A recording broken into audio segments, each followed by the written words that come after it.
नमस्कार, हरिओमी टीवी के इस खास प्रोग्राम में एक बार फिर आपका स्वागत है। हम लोकसभा वाइज विधानसभा सीटों का आकलन कर रहे हैं कि कहां कौन जीत रहा है, कौन हार रहा है, कौन आगे है, कौन पीछे है। मेरे साथ आप लगातार देख रहे हैं प्रदेश के सेफोलॉजिस्ट जोगेंद्र कथुरिया जी। ये हमें कास्ट वाइज व जमाबंदी वाइज, आप ये भी कह सकते हैं कि गुटबंदी वाइज हमें बता रहे हैं कि किस सीट पर कौन कौन आगे रहेगा, कौन कौन पीछे रह सकता है। अब बारी है दो लोकसभा सीटों की, अंबाला और कुरुक्षेत्र। दो लोकसभा सीटों के तहत 18 विधानसभा सीटें आती हैं। हम इस एपिसोड में उन 18 सीटों पर चर्चा करेंगे, आपको विस्तार से हर सीट के बारे में बताएंगे कि कहाँ किसका पलड़ा भारी है। कथुरिया जी, स्वागत है आपका। Thank you. तो हम चर्चा करते हैं अंबाला से। सबसे पहले जो सीट है वो अंबाला शहर की सीट है, बड़ी चर्चाओं में है।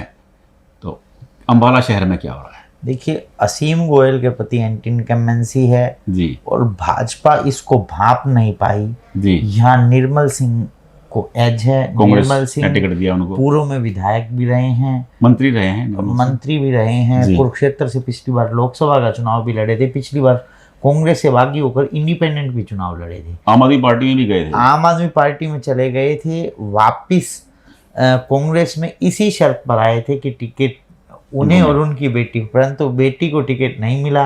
उनकी बेटी आज भी अपनी जो डेमोक्रेटिक पार्टी बना रखी है उसके सिंबल पर चुनाव लड़ रही हैं। कांग्रेस से बागी होकर निर्मल सिंह कांग्रेस की टिकट पर इस बार चुनाव मैदान में है। मुझे लगता है कि एज अंबाला सिटी में निर्मल सिंह को है।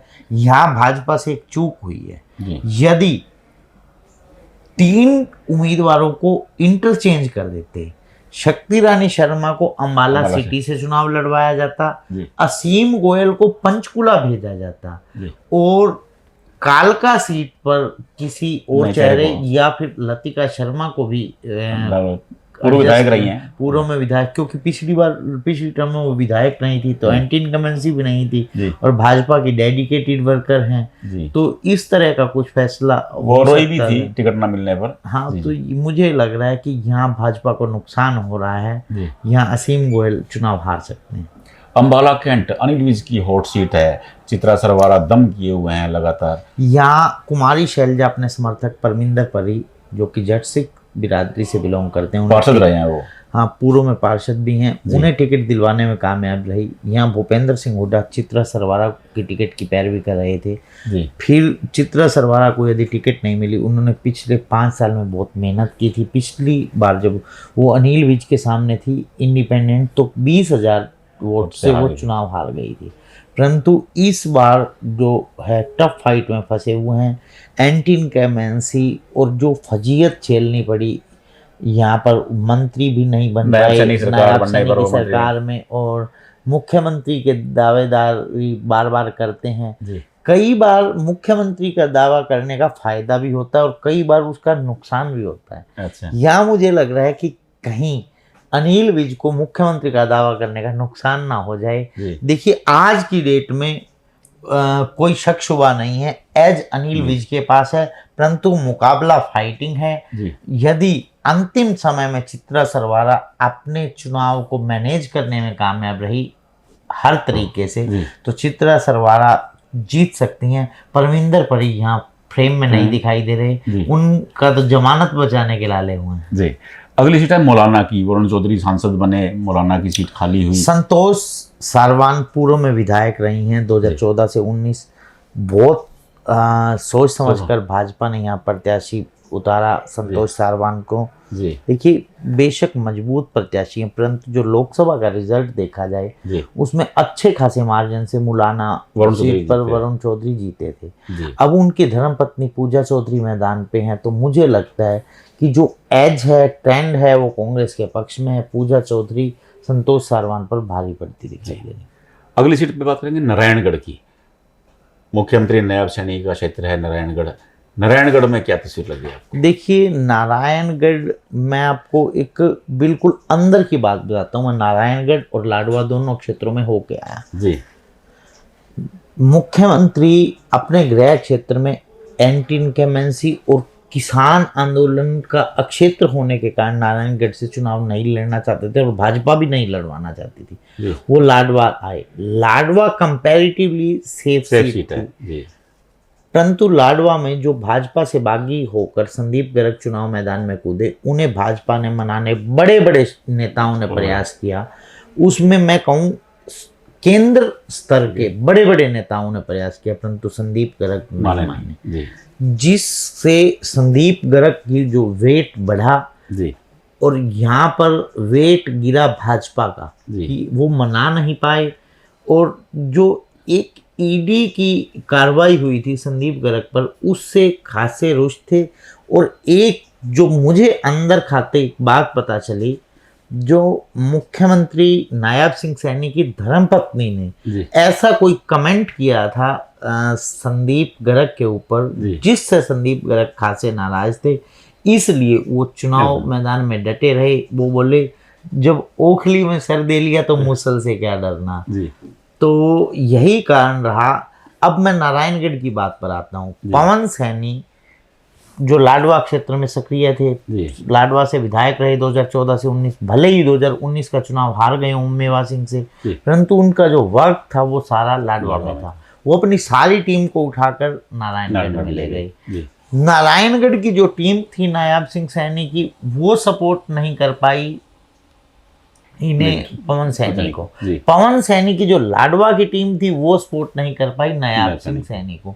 तो भाजपा ने यहाँ सोच समझ कर डिसीजन नहीं लिया। पवन सैनी को और कहीं एडजस्ट कर देते, संगठन में एडजस्ट कर देते। जो पवन सैनी लाडवा से चुनाव लड़ रहे हैं उसका नुकसान हो रहा है भाजपा को, ये वहाँ की ग्राउंड रिपोर्टिंग है। और मुझे लग रहा है कि शैली गुर्जर पिछली बार भी बड़े मार्जिन से जीती थी। ये उनका गृह क्षेत्र गढ़ ही माना जाए। उनके ससुर जी यहाँ से विधायक रहे, फिर उनके पति भी यहाँ से विधायक रहे, फिर शैली चौधरी पिछली बार यहाँ से चुनाव जीती। मुझे लगता है एच शैली चौधरी की झोली में है। अगली सीट है यमुनानगर जिले की यमुनानगर विधानसभा सीट। देखिए यमुनानगर में ट्रायंगुलर फाइट है। पहले कांग्रेस कहीं फ्रेम में नहीं थी। रमन त्यागी को जो चुनाव मैदान में उतारा, ये कांग्रेस का डिसीजन मुझे लगता है बहुत अच्छा। ट्रायंगुलर फाइट है यहाँ पर। लिटिल बिट एज भले ही आप भाजपा को कहें, परंतु चुनाव कोई भी जीत सकता है। आप दिलबाग सिंह को कम करके नहीं आंक सकते। पिछली बार 1500-1600 मार्जिन से चुनाव हारे थे। आप रमन त्यागी को भी अंडर एस्टिमेट नहीं कर सकते। सरप्राइजिंग चुनाव हो सकता है, कोई भी जीत सकता है। बिल्कुल नेक टू नेक फाइट है तीनों के बीच में। और जगाधरी में क्या कहते हैं आप? जगाधरी में अगर आम आदमी पार्टी पहली सीट कोई जीतती है तो उसमें जगाधरी सीट को शुमार किया जा सकता है। आदर्श पाल जो पिछली बार भी अच्छे खासे वोट लिए थे, शायद 48,000 के करीब, तो वो इस बार भी अच्छे खासे ही वोट ले रहे हैं। वोट ट्रायंगुलर फाइट बना दी है। वहाँ पर जो INLD और BSP के दर्शन खेड़ा कैंडिडेट हैं, वो भी अच्छे खासे वोट्स प्राप्त कर रहे हैं। उनका जो ज्यादा वोट बैंक लेने का नुकसान भाजपा को कर रहे हैं। तो यही कारण है कि यहाँ भाजपा हार भी सकती है। देखिए दर्शन खेड़ा जीतने की स्थिति में तो नहीं है, परंतु आदर्श पाल, अकरम खान जो कांग्रेस के कैंडिडेट हैं, और घनश्याम दास अरोड़ा जो लगातार 2 बार विधायक बने, तीसरी बार चुनाव लड़ रहे हैं, वो भी जीत सकते हैं। यहाँ भी ट्रायंगुलर फाइट है।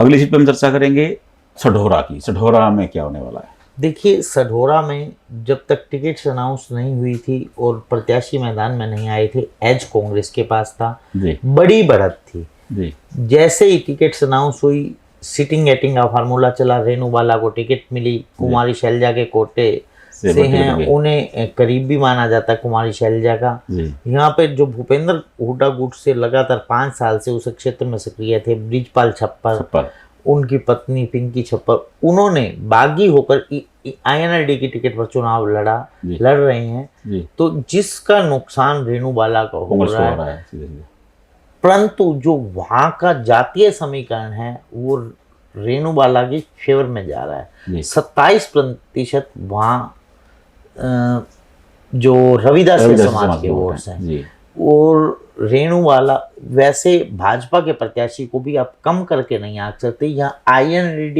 BSP का जो प्रत्याशी है मुझे तीसरे स्थान पर दिखाई दे रहा है। कांग्रेस और भाजपा के बीच में सीधा मुकाबला है, एज लिटिल बिट आज भी कांग्रेस को। पंचकुला सीट के बारे में कहेंगे, अधिक अफसरों की सीट कही जाती है। पंचकुला पूरी तरह शहरी सीट है, पूरी तरह से शहरी सीट है जी। या एंटी इनकमेंसी है ज्ञानचंद विधानसभा अध्यक्ष थे ज्ञानचंद गुप्ता, भाजपा के मुझे उम्मीदवार लग रहा था एक तो उनकी उम्र को देखते हुए और एक कैंटीन इस बार उनकी टिकट का कुलभूषण गोयल जो वहाँ के सिटिंग मेयर हैं उन्हें टिकट देने की संभावना ज्यादा थी। एक रंजीता मेहता हाँ। भाजपा की दिग्गज चेहरा हैं, पंजाबी चेहरे के तौर पे उन्हें भी चुनाव लड़वाया जा सकता था, परंतु ज्ञानचंद गुप्ता जो हैं उनकी RSS में और भाजपा में बहुत मजबूत पकड़ है, पैंठ है। वो अपनी पैंठ के कारण बल्कि अपने भांजे को भी टिकट दिलवा, अमित गुप्ता शायद इनके भांजे हैं, उन्होंने भी टिकट की ट्राई की, परंतु अंत में ज्ञानचंद गुप्ता को ही टिकट मिली। एंटी इनकमेंसी कान या चंद्रमोहन बिश्नोई को एज है, परंतु पिछली बार भी पूरे चुनाव में चंद्रमोहन बिश्नोई आगे दिखाई दे रहे थे, अंतिम समय में पिछड़ गए थे। अगर इस प्रकार का कोई खेल नहीं हुआ तो चंद्रमोहन बिश्नोई ये चुनाव जीत रहे हैं। और काल का क्या कहते हैं? देखिए काल का शक्ति रानी शर्मा वहाँ ब्राह्मण वोट में शायद पूरे हरियाणा में परसेंटेज वाइज सबसे ज्यादा कालका में ही है। लतिका शर्मा इसलिए 2014 से 2019 में विधायक बन गई थी, परंतु प्रदीप चौधरी को कम करके नहीं आंका जा सकता। वहाँ गुर्जर समाज के भी ब्राह्मण समाज से लिटिल बिट कम वोट्स हैं, परंतु जो OBC और जाट जो एक मोहम्मदन ये समीकरण बन रहा है वो प्रदीप चौधरी भी कम नहीं है, परंतु एंटी इनकमेंसी का इस बार जो सामना प्रदीप चौधरी को करना पड़ रहा है, ना कि शक्ति रानी शर्मा को। शक्ति रानी शर्मा के जो अगेंस्ट एक ही फैक्टर जा रहा है, वो एक बार पहले यहाँ से उम्मीदवार बनी थी अपनी पार्टी से, शायद 2014 में जहाँ तक केवल 9,000 वोट तक सीमित रह गई थी, ये उनका नेगेटिव फैक्टर है, परंतु वो उनकी अपनी पार्टी का चुनाव था, यहाँ वो भाजपा के टिकट पर है, यहाँ कांटे का मुकाबला है, अंतिम समय में कुछ भी हो सकता है। अब हम आते हैं कुरुक्षेत्र लोकसभा के तहत। कुरुक्षेत्र लोकसभा के तहत 9 सीटें आती हैं। हम पहली सीट पर चर्चा करेंगे, है तो वो कुरुक्षेत्र लोकसभा की सीट, लेकिन नाम थानेसर के जाना जाता है। थानेसर विधानसभा सीट है। एक बार फिर 2 दिग्गज हैं, अशोक अरोड़ा और सुभाष सुधा। सुभाष सुधा के प्रति एंटी इनकमेंसी है, परंतु सुभाष सुधा को मनोहर लाल खट्टर का भी और नायाब सिंह सैनी का भी खास माना जाता है, पुराना करीबी माना जाता है, पुराने संबंध हैं इनके, इसलिए सुभाष सुधा को एक बार करनाल से भी टिकट देने की चर्चा चली थी। सुभाष सुधा अपनी टिकट मैनेज कर रहे हैं। यहाँ पर जो प्रत्याशी बनाया गया पिहोवा से जय भगवान शर्मा, उन्हें भी एडजस्ट करने की टिकट देने की बात थी, परंतु अंतिम समय में सुभाष सुधा को टिकट मिली। पंजाबी समाज को नाराज नहीं करना चाहते, और एक चीज भाजपा की और सोच थी कि पंजाबी समाज नाराज होकर पूरा का पूरा अशोक अरोड़ा की तरफ ना चला जाए, इसलिए यहाँ पर वापिस सुभाष सुधा को प्रत्याशी बनाया गया। और मुझे लग रहा है कि यहाँ पर जो एज है आज की डेट में अशोक अरोड़ा को है, क्योंकि पिछली बार वो केवल लिटिल बिट मार्जिन से चुनाव में, मुझे तो लग रहा है 1,000 से भी कम वोट से वो चुनाव हार रहे थे। और भूपेंद्र सिंह हुड्डा के करीबी माने जाते हैं, पूर्व में मंत्री रहे हैं, इनेलो के प्रदेशाध्यक्ष रहे हैं, बड़ा चेहरा है। वो जब इनेलो में थे तो चौटाला के भी खासम खास हुआ करते थे, आजकल कांग्रेस में है तो वो हुड्डा जी के खासम खास हैं। बिल्कुल लॉयल्टी होनी भी चाहिए, जिस भी पार्टी में रहो उसके लॉयल। अगली सीट है लाडवा की। देखिए लाडवा में मुख्यमंत्री नायब सिंह सैनी चुनाव लड़ रहे हैं। मैंने अभी थोड़ी देर पहले बात भी की थी लाडवा की।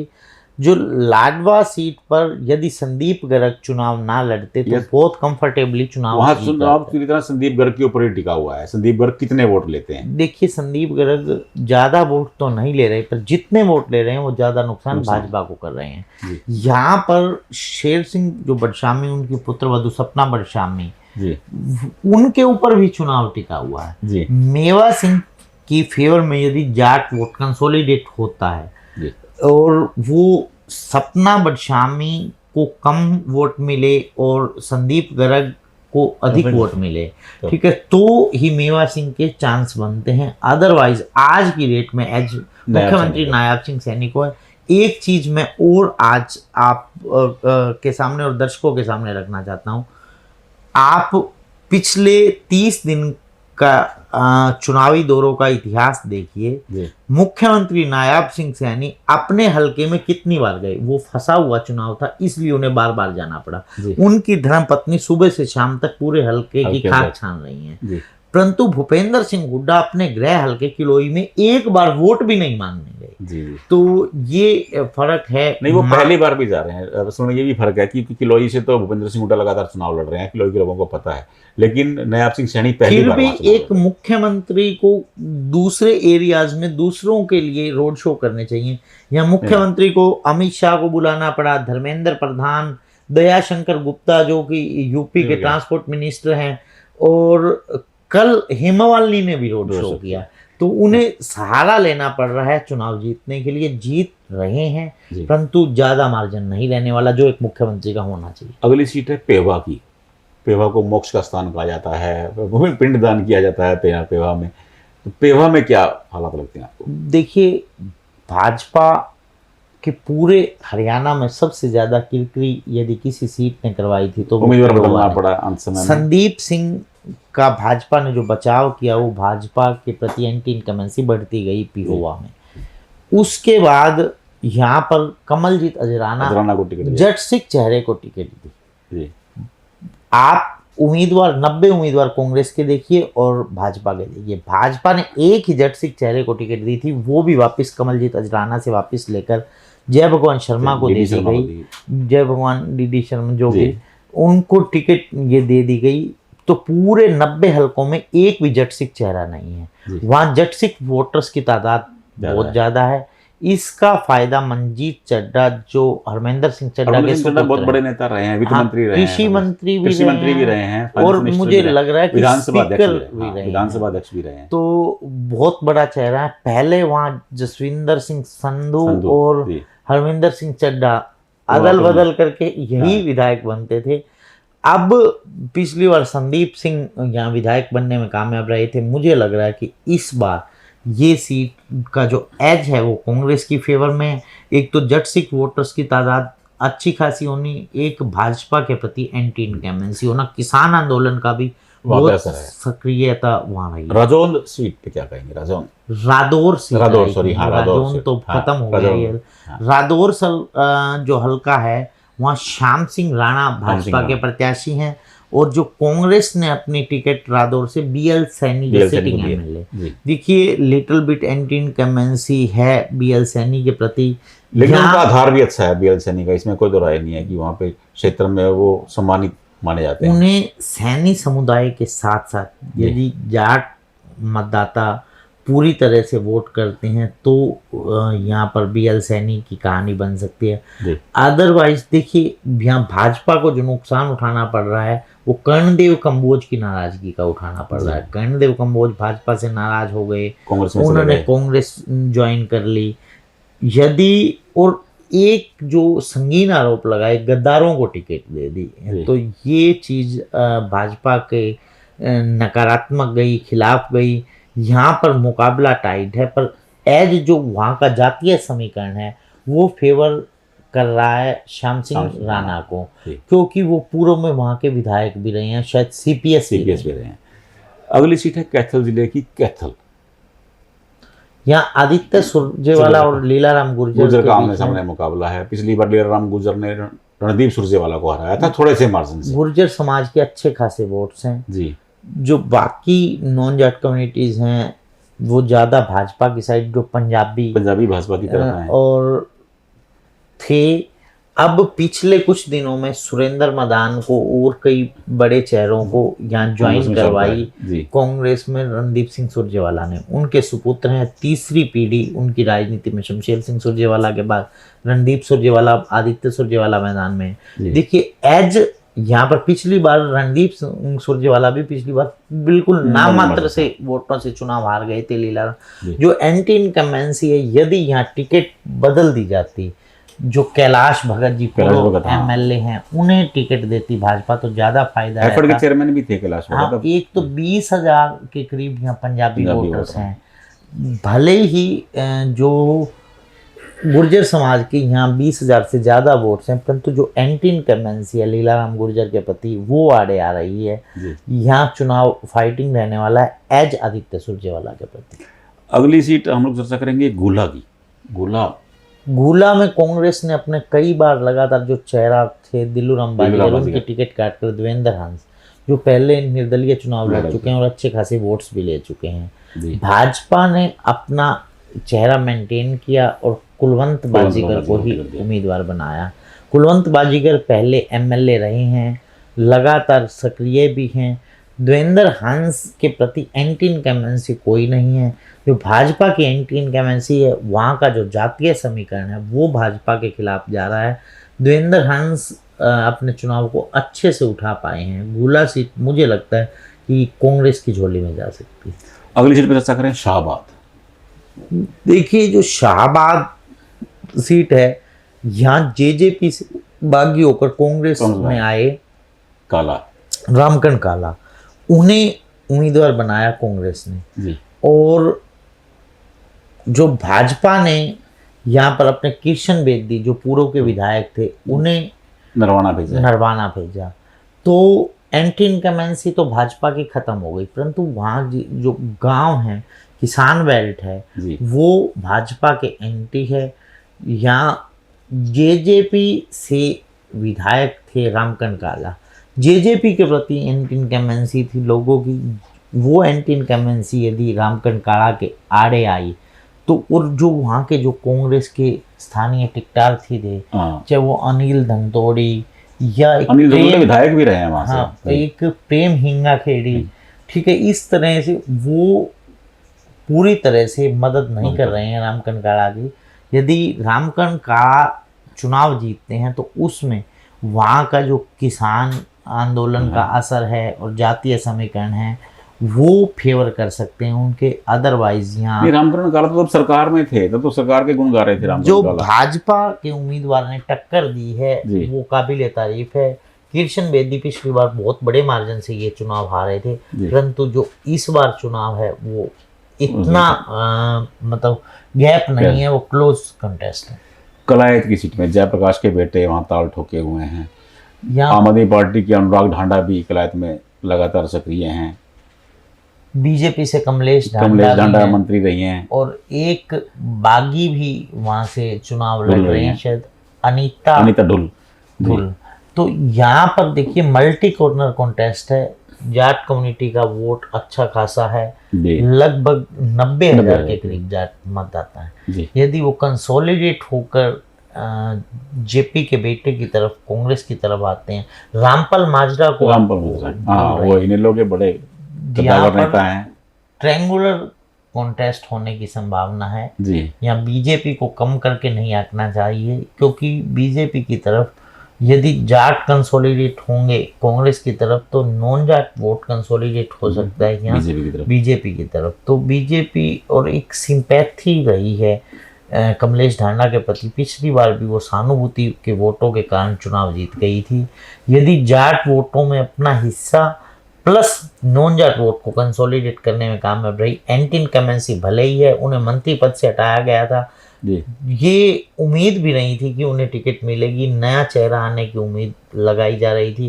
कांग्रेस में भी काफी दावेदार थे, जो श्वेता ढुल और इधर से रणदीप सिंह सुरजेवाला भी बीच में लगता था कि कलायत सीट पर अपनी नजरें गड़ाए हुए हैं, परंतु अंत में जो जेपी अपने सुपुत्र को टिकट दिलवाने में कामयाब रहे हैं।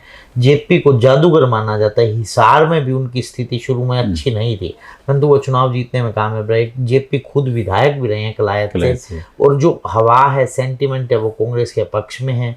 देखिए चुनाव ट्रायंगुलर है, यहाँ पर आईएनएलडी को भी कम करके नहीं आंका जा सकता, भाजपा को भी कम करके नहीं आंका जा सकता, और जो मजबूत यहाँ विकास सहारण भी हैं। तो ट्रायंगुलर कॉन्टेस्ट होने वाला है। लिटिल बिट एज अगर होगा तो कांग्रेस को। ये था अंबाला और कुरुक्षेत्र लोकसभा के तहत आने वाली 18 सीटों का हाल। हमने आपको हर सीट के बारे में बताया कि किस सीट पर क्या होने वाला है। अगर आपकी राय इससे अलग है या आप ये सोचते हैं कि इस सीट पर ये नहीं, ये जीतेगा, तो कमेंट बॉक्स में जरूर बताएं। आपकी प्रतिक्रियाएं हमारा मार्गदर्शन करती हैं। अगले प्रोग्राम में फिर मिलेंगे। अगली सीट के लिए। तब तक के लिए नमस्कार।